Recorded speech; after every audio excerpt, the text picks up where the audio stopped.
On today's episode of WatchJRGo, we are back with my 2008 Maserati GranTurismo. I just bought the cheapest one you could find anywhere in the country. And today, we're gonna find out just how broken it is.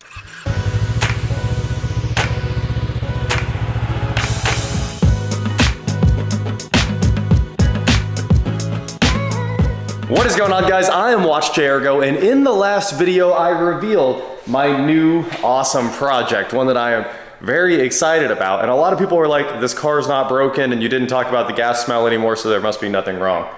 Well, two things on the gas smell. It's pretty simple, right?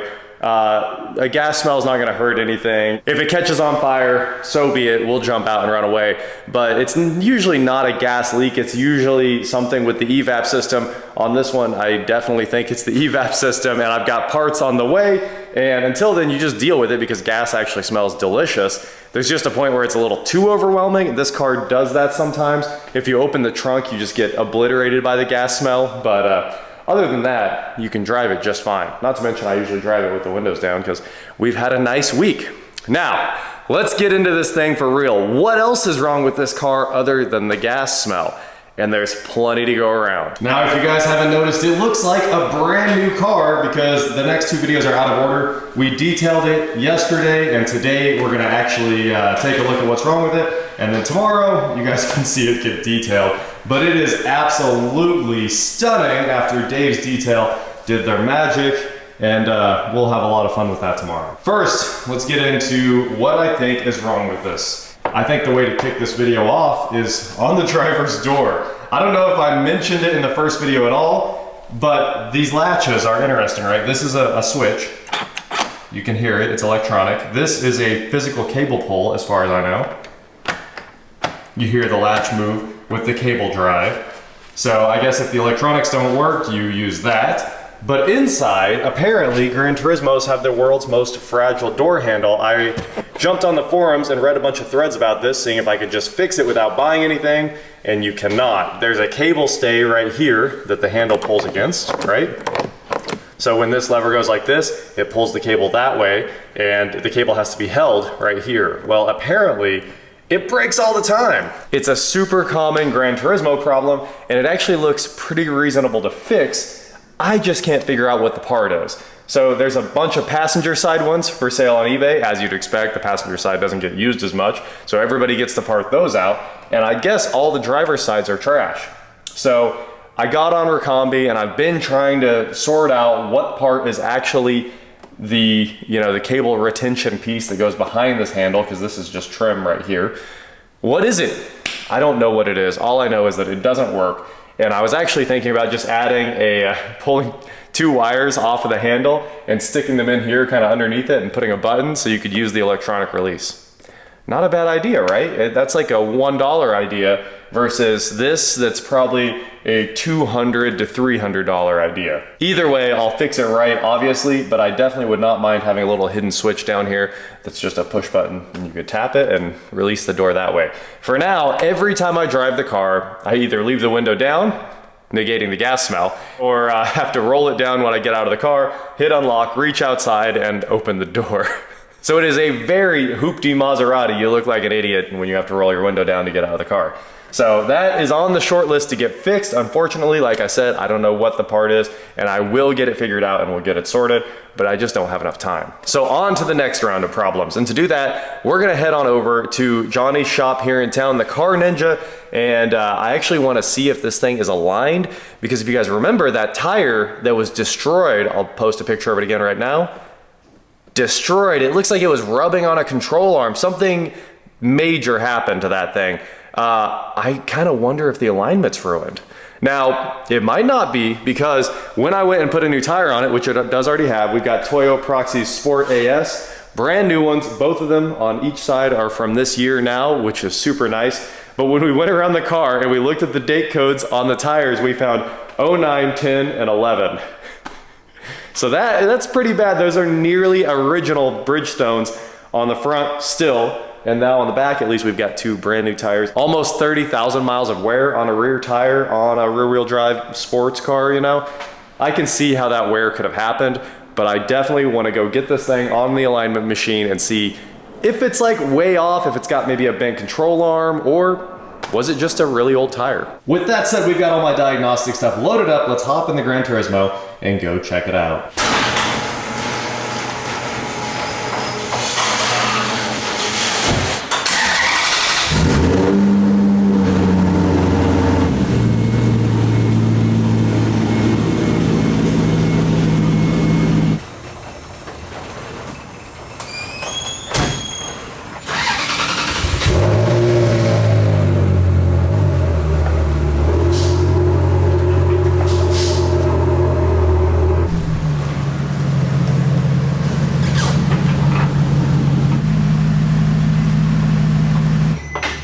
And just like that, we are here at German Motor Works with the Maserati on the alignment machine, and it's time to figure out just how bad this thing is. So before we jump into aligning it, let's jump into seeing what codes we've got, just how bad it is. One interesting thing about the Maserati, other than its non-stop beeping when you turn it on, is that you have to get to the OBD2 port, which is up in here. If you don't know where it's at or you're looking for it on your Maserati at home, grab a hold right here, basically beside the steering wheel, and yank down. And sometimes it's a two-hand yank. Once you have both hands to give it a good yank, this falls down, and up here beside the relays is the OBD2 port, right up there.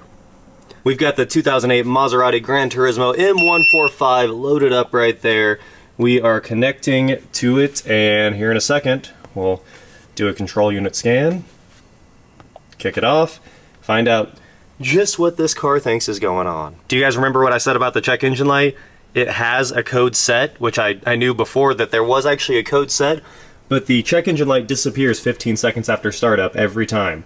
So it must think that code is like a warning, and it doesn't care about it, because it definitely doesn't stay illuminated. All right, we get it, you're broken. Here is the gas smell in the car. It's the very first code, as you can see, P0442, anti-evap control system, minor leakage.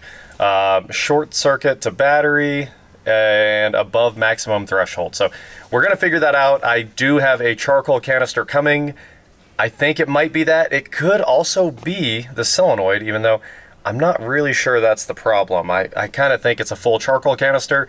I have talked to some Maserati techs, and they said it's relatively common. So we've got front left-hand speed sensor invalid signal. That one's kind of interesting. It's not really having any issues with traction or anything like that, but it looks like it does think the driver's side speed sensor is broken. The airbag light is the front passenger seat, internal faults. There's usually a grid right here that changes its resistance based on the weight in the seat. And on this one, well, it might be broken inside the seat and I might have to tear it down. So doesn't sound fun, also sounds like something to ignore. So tire pressure issues here, no reception from sensor with unknown position. We're gonna check that out here in a minute. And then a CAN error, under voltage, over voltage. So the siren for the security, not okay. I don't know what AWS Siemens is there, kind of interesting. Looks like a body code. Just a whole bunch of random stuff going on here. If I had to guess, that code in the infotainment right there is probably a sticky button that's stuck down, but I haven't had any issues with any of the buttons yet, so I don't know what that would be. Passenger door mirror defroster actuation, it works fine. I've actually seen it dim, so I do know both door mirrors dim, and the headlights are upset too. This doesn't have the skyhook suspension, that's an S model thing. All right, let's start with the fun part. I love this scanner because it actually keeps a record of all the codes that this car has every time you scan it, so I can go back and look at this whenever. Will the airbag light shut off? We're almost there, guys. Couple more seconds. I really don't think it's gonna clear, but if it does, that would be cool. Nope, still has a code. Even after clearing, fault 1. Now we know what the car thinks is wrong with itself. Obviously, the evap issue, probably the mat in the seat, maybe a whole seat, we don't really know. There's just a lot of random stuff to get sorted out in here, and I do think some of those undervolt things, those are pretty typical if the battery ever went dead. So we cleared it all. It's still mad about its airbags, and we'll go from there. So let's check out the whole TPMS situation, because I would love to get that light off the dash. That's at least one of them. and then let's check out the alignment and see if this thing is completely broken. All right guys, Johnny and I went around this car and checked the TPMS sensors in the wheels, and none of them responded except for the passenger front. So when it said one was failing, I think it meant they were all failing. And even the one in the front, it told us the battery was dying. It said voltage like minimum or something. Yeah, it was dead.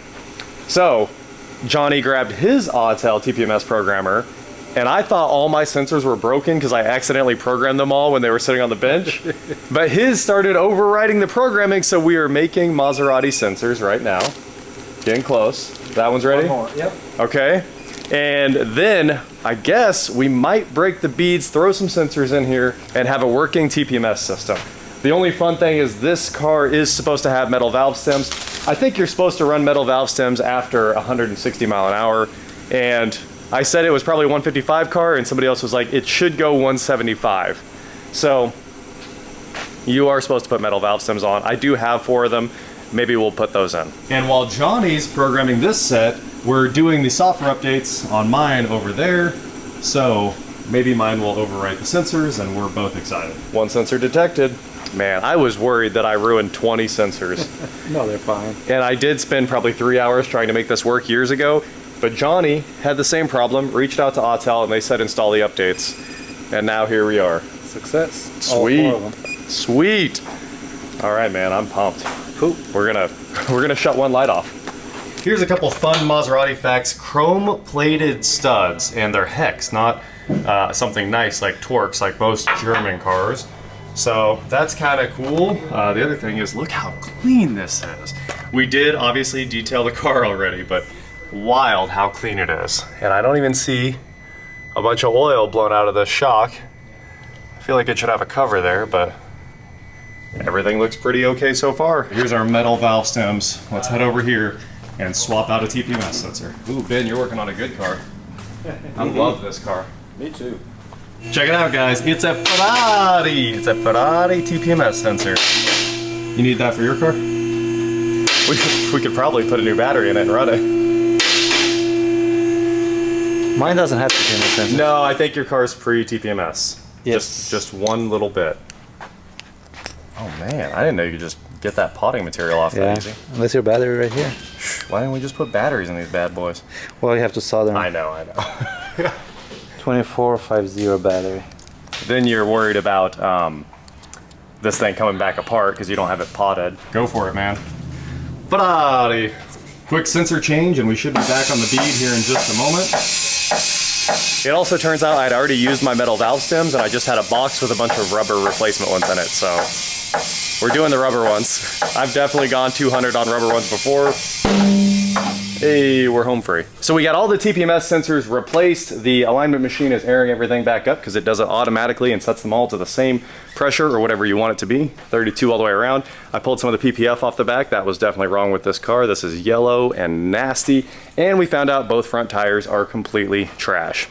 I knew it, but I didn't want to put tires on until after the trip. You could see, I don't know if you guys can see, it's a little dark. There's a chunk missing there, some small cuts in that tire, and then on this one, it is down to the cords in a couple places. So all the tires are toast. All we gotta do now is check the alignment, and I think we know everything that's wrong with it. Once I get all this PPF off here, the paint underneath should look pretty good. All right, guys, we just got it off the alignment rack, and I took it for a test drive, and you win some, you lose some. On the TPMS side, I'm still getting TPMS malfunction on the dash, which is weird since the code was for a sensor, so I'm gonna run around and check them all again right now. But we did get it aligned, and the rear tires were both steered into each other just a little bit, so we did a little bit of toe adjustment, and we're back within spec on the car's alignment. So that should help my new tires to not wear as quickly as these old ones, although they did pretty well. I figure they almost went 30,000 miles, but let's get the TPMS tool back out and check this thing again and see if we can find a problem. There's a chance you have to like program these to the car over OBD2. I don't know if you do, but we're about to find out. So we're gonna go to advanced mode today and add a Maserati and just go from there. All right, let's see what happens. Left front, look at that. It's so nice when they're good sensors. You don't have to do anything weird. It wants the other front. No magnets, no pressure drop. Ooh, we're 1 pound off and we just aired them up.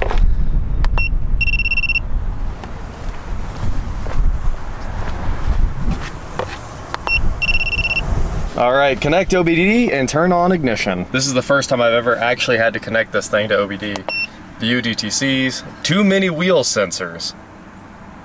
Well, oh, it's reading the old ones that are in the car. So I was forced to go inside and eat the rest of Johnny's cookies and then put the Ferrari wheel speed sensors in this metal container. Hopefully that's enough to block those from being read by the TPMS radios, which are mounted directly behind each wheel. So now, let's clear those DTCs, go for another drive and see what happens. That's a cool code, I'd never seen that before. Erase. Yes.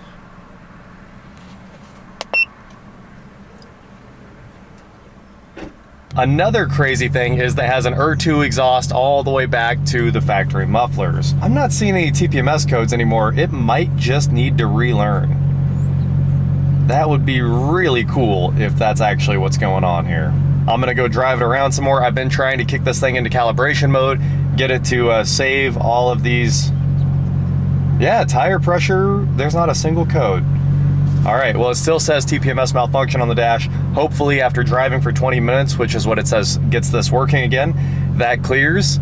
And I think my can of sensors worked out pretty well. Otherwise, I was gonna wrap them in aluminum foil or get them back out of the car. We know what's wrong with it, and we've got a game plan to fix most of it. Except for tires. The tires I just called, and they're 2 days out minimum, possibly Monday.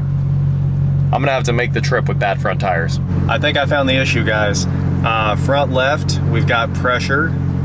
Yeah, left front pressure 235, right front pressure 235, left rear 24, and then right rear, we've got nothing. And I know all the sensors respond, so it could be the radio. There's one at every wheel, like I said. Could be that radio. So unfortunately, we might be in trouble until we replace that module back there. I just want the beeping to stop. I don't really care if TPMS works on it. All right, Johnny, thanks for letting me use your lift. Anytime. And now we know how broken it is. Mostly unfixable because the TPMS light won't shut off. Probably it's one of your receivers. Yeah, I think it is. And then Johnny just told me that seat sensor is gonna be world ending. I believe you. I absolutely believe you. Ferrari things, man. Yeah. All right, well, that is it for today, guys. Thank you so much for watching. Don't forget to stop by German Motorworks here in Wichita for your non-Maserati Ferrari needs, even though that's what's parked outside. And please, like, share, subscribe, do whatever you want to do, and I will talk to you next time. I see now you work on Buicks, T-types. Rigo? Right, yeah. Nah, he's a good friend of mine. So. I know, I'm just kidding. Nope. It's cool. It's a good-looking car. So he had it since '79. What, new? It was months old. Months old? Yeah. Wow. Yeah. That is That's wild. his baby. It's nice. Yeah. Well, I'm out of here, man. I'll be right. back in the morning for more punishment. Okay. No way, guys. The TPMS light cleared. Maybe it doesn't have a bad radio after all. I wish I had the scanner hooked up right now, but I've been driving around town for a little bit, and look at that. The only lights left on the dash are the airbag. And it hasn't been beeping for a while, so that's very nice. It smells like a lot of gasoline, I can tell you that much. I've got the window cracked, still too much gasoline smell. Just a couple quick notes because I was already getting yelled at in the comments about how I did the ACs. People were saying the units were too low. Well, look, I have those giant anti-vibration feet on there now. I had to go get parts for that, and now they look great, and they're 3 inches higher off the ground, which is more than enough, because if we get more than 6 inches of snow in Kansas, you're in trouble, right? And the other thing is people were like, it's ACs, you don't need it, stop working on that. They're heat pumps, they are both. And once they're in, I'll set it to 72 and the thermostat will never move again in this building. It will just be 72 all year round so we can rock and roll.